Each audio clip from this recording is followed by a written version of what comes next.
सृष्टि बचपन से ही दिखने में सुंदर नहीं थी, लेकिन अमीर बाप की बेटी सृष्टि पर उसकी माँ जान छिड़कती। मेरी बेटी कितनी प्यारी है, भगवान सबको सृष्टि जैसी बेटी दे। सृष्टि धीरे धीरे बड़ी होती है। एक दिन सृष्टि की सहेली कहती है, तू दिखने में कितनी अजीब सी है, लेकिन मैं जानती हूँ हम सब में सबसे अच्छी शादी तो तेरी ही होगी। तेरे पापा अमीर जो है।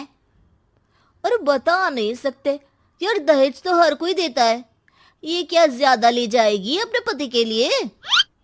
अरे बड़े शहर में कोठी है इसके पापा की।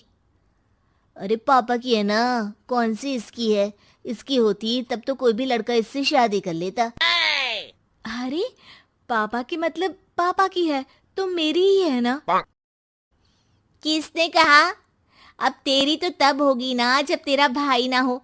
वैसे भी शादी के बाद सारी प्रॉपर्टी भाई के नाम होती है। सृष्टि समझ जाती है कि उसे किसी भी हालत में माँ बाप की सारी प्रॉपर्टी को अपने नाम करना है, लेकिन कैसे? एक दिन सृष्टि का भाई शीनू कहता है, बहन क्या कर रही है? तुझसे एक बात करनी है। अरे हाँ हाँ करना, मैं तो तेरी बहन हूँ। बहन मेरी लाइफ में ना एक लड़की है, बहुत अच्छी है। मैं सोच रहा हूँ माँ और पापा से बात करूँ शादी के लिए। सृष्टि को समझ में आ जाता है कि भाई की शादी होते ही भाभी उसे एक दिन भी घर में बर्दाश्त नहीं करेगी। क्या बात है भाई, बताना कौन है वो? यार वो बहुत अच्छी लड़की है, पढ़ी लिखी है, मेरे साथ जॉब भी करती है। बस एक प्रॉब्लम है। हाँ प्रॉब्लम? क्या प्रॉब्लम है भाई? यार वो शादीशुदा है, लेकिन उसके पति ने उसे सिर्फ इसलिए छोड़ दिया क्योंकि उसके माँ बाप दहेज नहीं दे पाए। सृष्टि ये सुनकर न जाने क्यों खुश हो जाती है। अरे भाई तो क्या हुआ, लड़की तुझे तो पसंद है ना? शीनू को लगता है कि बहन उसे समझ रही है। वो इस बात से अनजान होता है कि उसकी बहन की मंशा पूरा घर हड़पने की है। सृष्टि अपनी माँ से कहती है, मम्मी मुझे तो बहुत चिंता है। पता है शीनू क्या कर रहा है? अरे क्या कर रहा है? वो तो काम पर जाता है और वापस घर आता है। नहीं ना माँ, वो यही तो नहीं कर रहा, बाकी सब कर रहा है।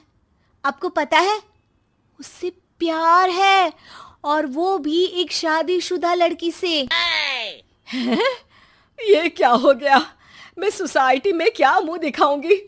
अरे तेरे पापा तो यही कहेंगे कि मैंने ही उसे बिगाड़ दिया है। माँ देखो, मेरी बात मानो, पापा पर भी विश्वास करने की जरूरत नहीं है। अब आप ही बताओ, पापा इतनी देर घर के बाहर रहते हैं क्यों? बोलो। अरे बेटा वो तो नौकरी करते हैं ना। तू बहुत भोली है माँ। पापा का ऑफिस तो 7 बजे खत्म हो जाता है, लेकिन देखो कितनी देर से आते हैं।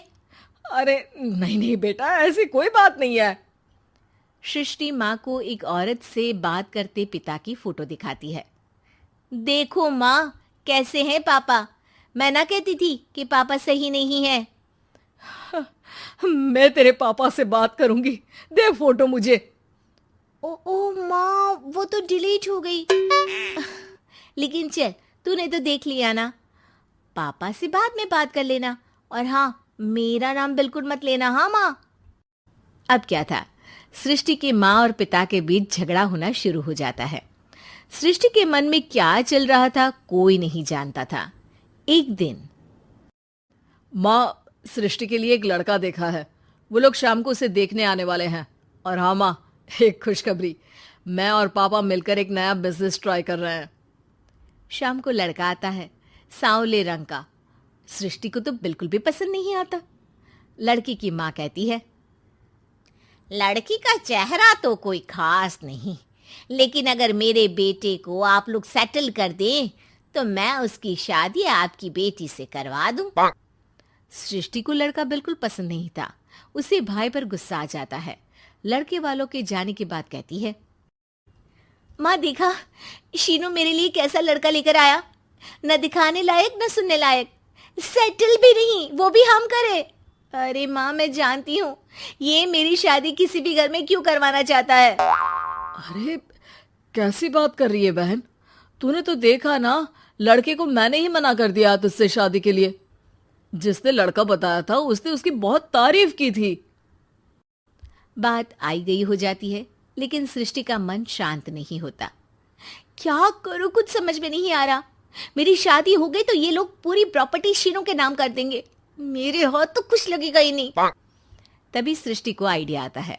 वो किसी वकील को फोन करती है। जी देखिए, अगर आपके मम्मी पापा का तलाक हो जाता है तो आपके पिता की आधी प्रॉपर्टी आपकी माँ के नाम हो जाएगी, फिर उसे वो किसी को भी दे सकती है। सृष्टि अब माँ को बेटे के खिलाफ भरती है। माँ, शीनू पर नजर रखा करो। वो जिस लड़की के प्यार में है ना, वो शादीशुदा है।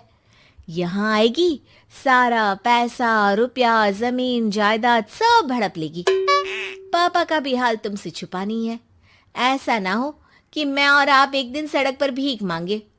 हे भगवान, मैं तो जीते जी मर जाऊंगी अगर ऐसा हो गया तो। ऐसा हो गया नहीं माँ, ऐसा ही होगा। अभी समय है, आगे का सोच लो। मैं तो कहती हूँ पापा से आधी प्रॉपर्टी लेकर अलग हो जाओ।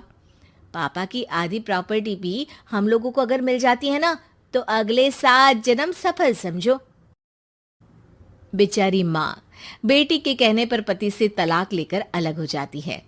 सृष्टि अब पैसों से गाड़ी और अपने दूसरे महंगे शौक पूरे करने लगी। उसके दोस्त भी उसके पैसे इस्तेमाल करते। सृष्टि, कल तुम कहाँ थी? मैं सारा दिन घर पर अकेली थी। तो मैं क्या करूं? मैंने ठेका तो नहीं लिया है ना तुम्हें संभालने का। माँ को सृष्टि से ये उम्मीद नहीं थी। वो बैठकर रोने लगती है। वहीं उसका पति यानी कि सृष्टि के पिता आ जाते हैं। मैं जानता था कि तुम्हारा यही हाल होगा, तो आपने मुझे रोका क्यों नहीं? मैं रोकता तो तुम रुकती क्या? सृष्टि के कहने पर तुमने मुझ पर, अपने बेटे पर शक किया, लेकिन तुम ये भूल गई कि कैसे हम दोनों ने मिलकर जीवन में इतना सब खड़ा किया। माँ पति के गले लग जाती है। मुझे माफ कर दीजिए, मैंने आपकी कमाई का एक बड़ा हिस्सा गवा दिया। कोई बात नहीं, तुम साथ हो तो मैं ऐसी 7 प्रॉपर्टी खड़ी कर दूंगा